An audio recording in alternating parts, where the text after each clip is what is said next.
This is going to be 2001 Mitsubishi Montero 3.5 liter alternator replacement.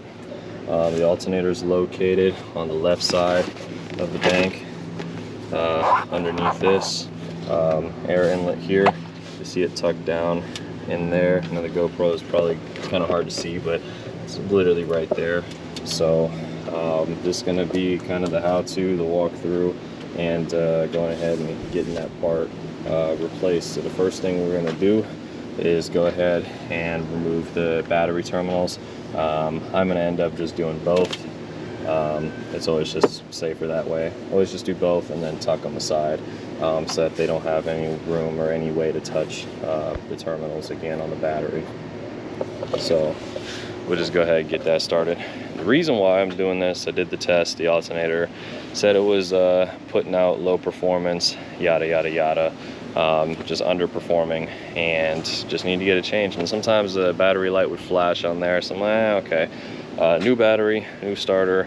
Now we're gonna get the new alternator and everything's just gonna be right. So we're gonna get this thing good to tow to Miata next month. So anyway, we'll just get started and show you how to do it. All right, so it's 13 millimeters on there for the battery. So you're gonna put your terminals to the side, kind of like I have them there. And we're not gonna use this ratchet. We're actually gonna use snap-on gun for what we need next. So go ahead and pull this out, and our good little 10 millimeter, and we're gonna take off this air inlet just because it's over the way of the tensioner and everything else that we need to get access to get this alternator off. Do my best and try and get this with one hand here. So anyway, it's gonna be a 10 mil here.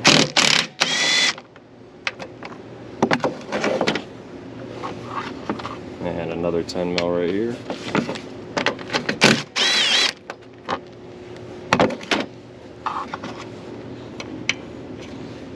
Set these over there.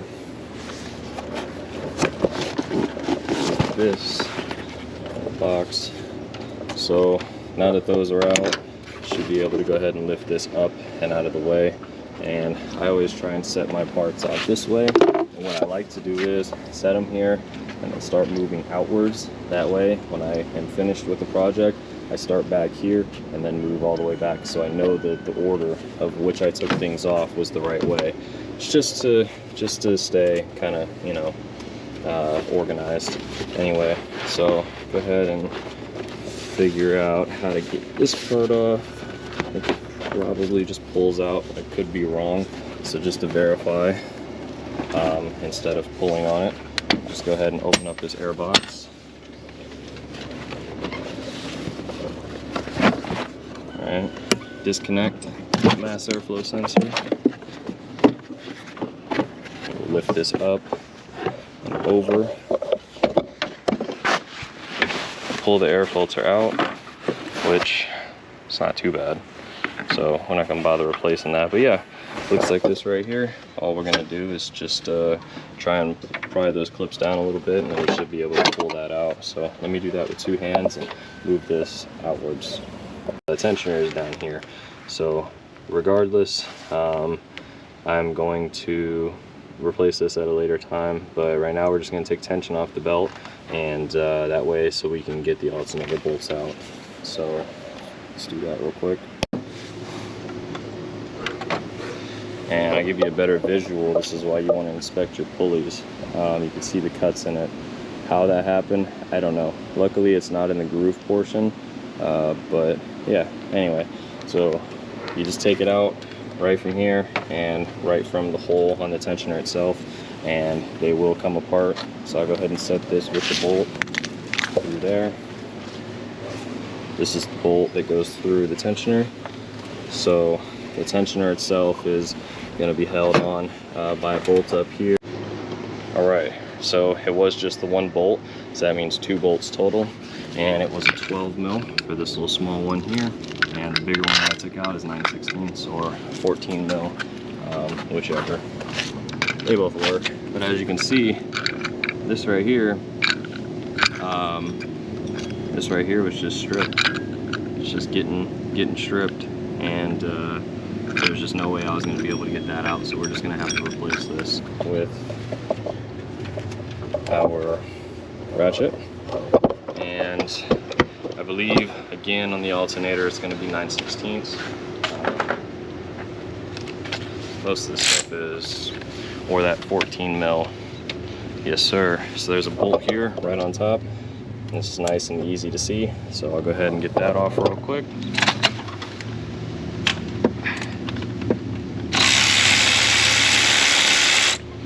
And I won't have it all the way out, but I just kind of have it mostly out. And then the other bolt, let's see here. I want to say, let me just check the new alternator. This one looks like it's offset. Yep, it's offset. So our other bolt is going to be down here at the bottom right, way down here, and that looks like it's going to be a 12. So I'll go ahead and grab my 12 mil, throw it on the cordless. If you don't have a cordless ratchet, you're going to want to get one. It makes your life way easier, way quicker to do this job, or any job. So go ahead and try and break that loose. There we go.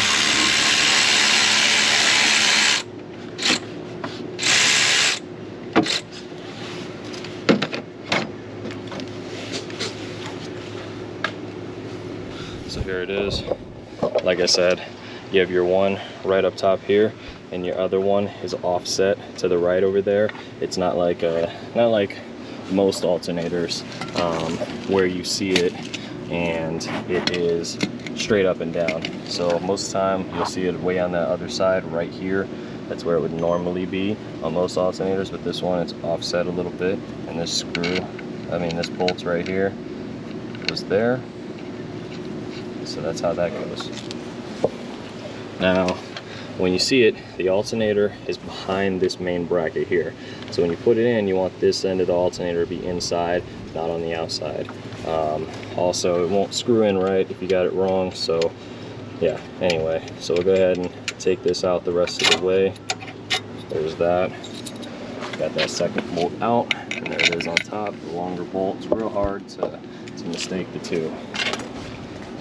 So now, with some wiggling, I'm sure the alternator will come out, and then you're going to want to disconnect the positive terminal there on the back side of the alternator. So let me go ahead and flip it face down, and then hopefully I can get you a better view on kind of how that is and what size it is. All right, so let me go ahead and show you on the new one, because I know I've got low lighting in there. So here we are. You're going to have your positive terminal connection here, and then you're going to have a connector there, right? So they're both very, very, very close to each other. So your positive terminal connector, you lift this tab out the way, and your nut is literally right there. And then your terminal connector's back here. So you want to go ahead and pinch this and pull it straight out and let that dangle. Make sure that's out the way. And because we're doing this last, make sure you do this first before you put the alternator bolts back in. So that 13 mil, grab the gun or whatever it is you're using. You don't really need the gun, but I also just can't get a good angle on it right now with one hand. Let's see if I put the gun the other way. There we go. There's that. Your new alternator will come with one, so if you're like me and it fell, oh well, doesn't really matter. That's now out the way. So now we can go ahead and lift this out. You're gonna have to mess with it with two hands. It's too heavy to do one hand. Otherwise I'm gonna blow my back out. But yeah, go ahead and wiggle this out however you can. There should be enough room. And you have to move this hose out of the way a little bit, whatever. Just be careful. These old hoses are brittle, and they will rip, and you'll have to do some coolant work. So try to avoid that, but snake this out, and we'll snake the new one in and get it face down just like we have this one.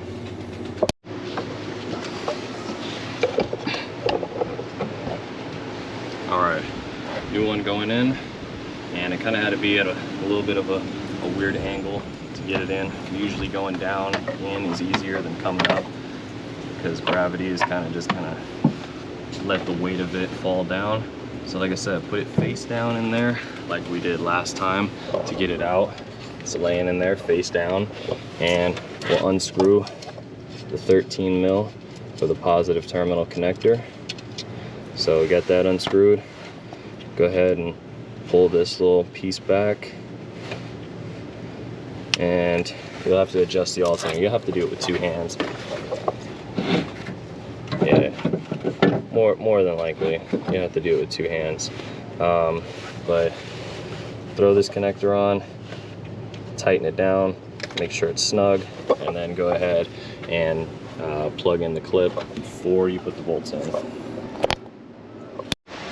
All right, so now that that's on, make sure this terminal here is flush on here. There's a little groove in the black part, and you're gonna wanna make sure it fits in there and it's not wiggling. You don't wanna be able to wiggle this positive wire. Make sure you put the connector in all the way until you hear it click. And that's it. So then we're gonna go ahead and change the orientation of this, and make sure you be careful, do it with 2 hands. You don't wanna break that connector. So use 2 hands and put in the top screw first. This one will be easier. And then you can go ahead and work on the little 12 mil down there. If you do the 12 mil first, you're probably gonna fight it, holding up the alternator. You don't wanna do all that. Just go ahead and put the big one through first and call it a day. So let's go ahead and do that now.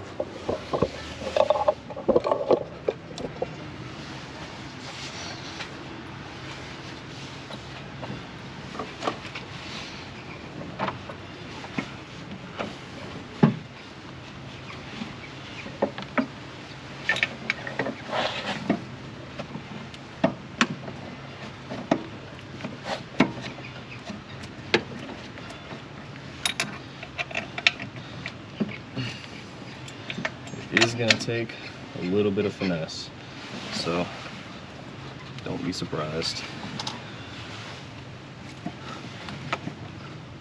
So I've got the one in and started, so now we'll go ahead and get the smaller one. Like I said, it's offset down there. I mean, if you're at this point, you should kind of know where it's at anyway, but like I said, just do the top one first. It makes your life way easier, instead of fighting gravity trying to hold it up. And take your ratchet again. Let's go ahead and do that 12 first. Don't tighten it all the way down, but go ahead and get started. If you want to have a little bit of wiggle room for the top, in case you do need to make an adjustment. So we'll take that 9/16.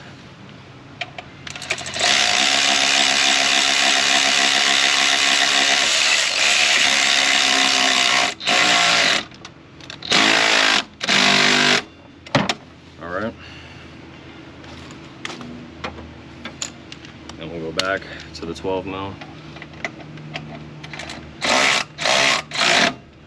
All right. You are going to want to refer to your owner's manual as far as the torque specs go. In my case, I've been doing this kind of long enough, so I'm going to hand torque them, but feel free to go ahead and reference the manual, check the manual, and see what the value torque specs are. I will tell you on the small 12, I mean, it's pretty much just going to be, you know, snug.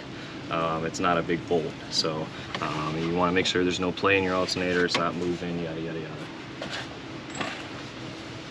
So I'll go ahead and grab this, just hand torque, and there's that.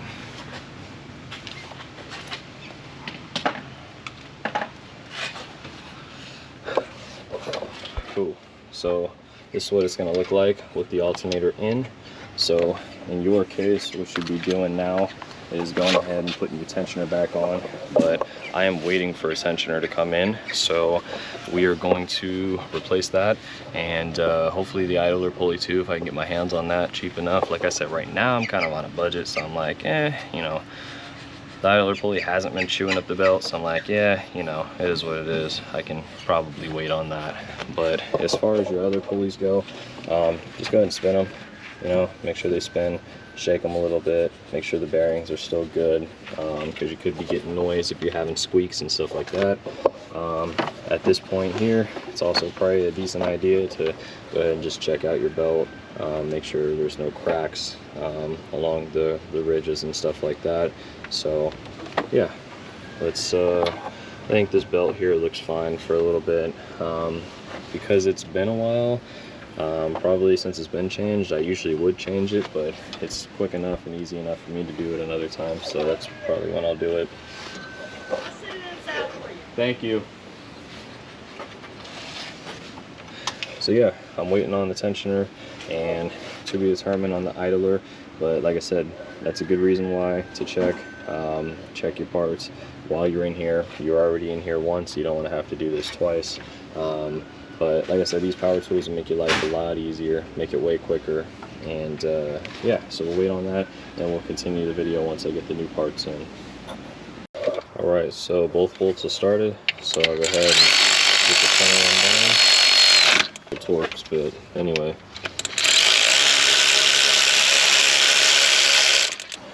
I did not replace. I'll just have to order it sometime. Like I said, this is easy enough, so I'll go ahead and get this another time.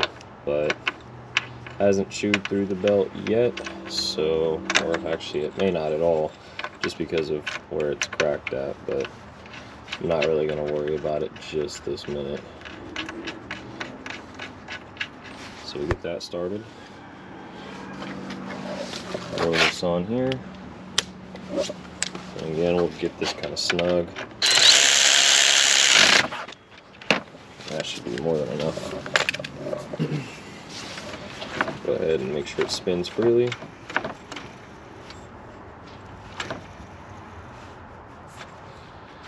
Which it does. I'm just looking at it because it's definitely look like it's moving, like it's oscillating. But it's just the grooves that are missing in there. So anyway, go ahead and loop your belts around. So we've got over power steering pump, under the idler, over the other idler, down to the alternator, like that, and then up back to the tensioner.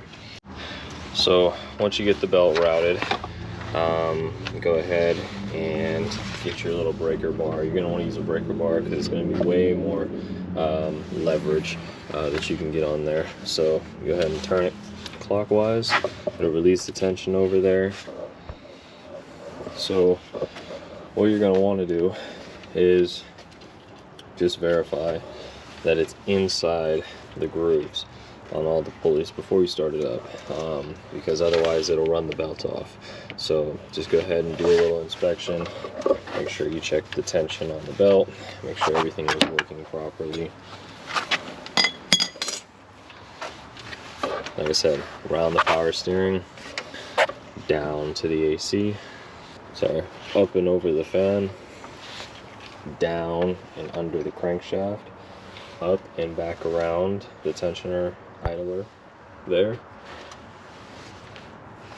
down around the alternator, up to the idler, and down this tensioner back to the power steering. So now that all that's together, I can go ahead, throw this back on, snap that in, take these little 10mm bolts out, this so I don't lose them. I just thread them back in where they came out of. So I will lose them if I don't, but I'll go ahead and throw this on there.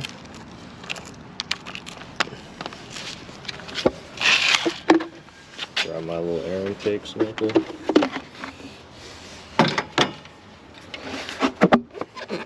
Go, line it up, and throw these back in here.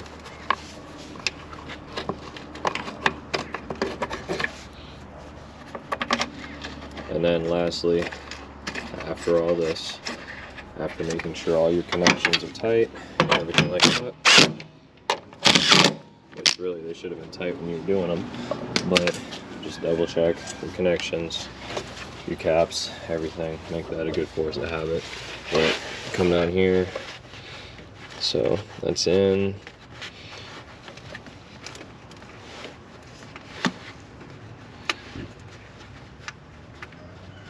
Nice thing down there. So that's good. We checked the belt already. And yeah, so everything looks straight. So the only thing I'm missing is a, is a washer cap. Oh well, I don't have one of those. But I did unplug this, so I just want to make sure this is tight for the mass airflow sensor.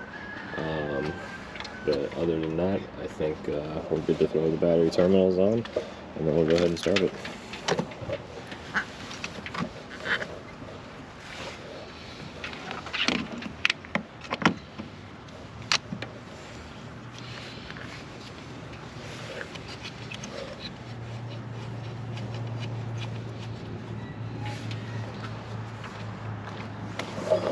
Sorry, my camera work is not the best today.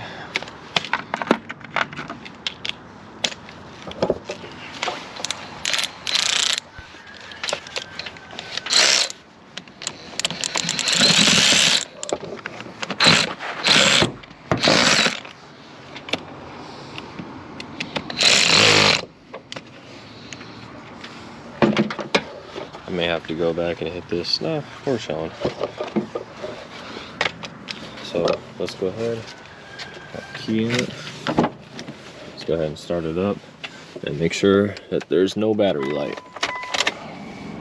Battery light's on right there, just because it's accessory power on. There we go. There we go. That's just the SRS light over there. And now what we're gonna do is we're gonna test this real quick. So you're gonna throw it on the negative terminal. Throw your tip on the negative terminal like that. Touch the tip on the positive. There's 14.5 volts. So now we got a good alternator. Now we're performing where we need to. So we have no belt squeaks, none of that. So we are good. So that completes it. That's how you do an alternator. 2001 Montero 3.5 V6. Appreciate y'all watching. Hope you enjoyed. Hope you learned something.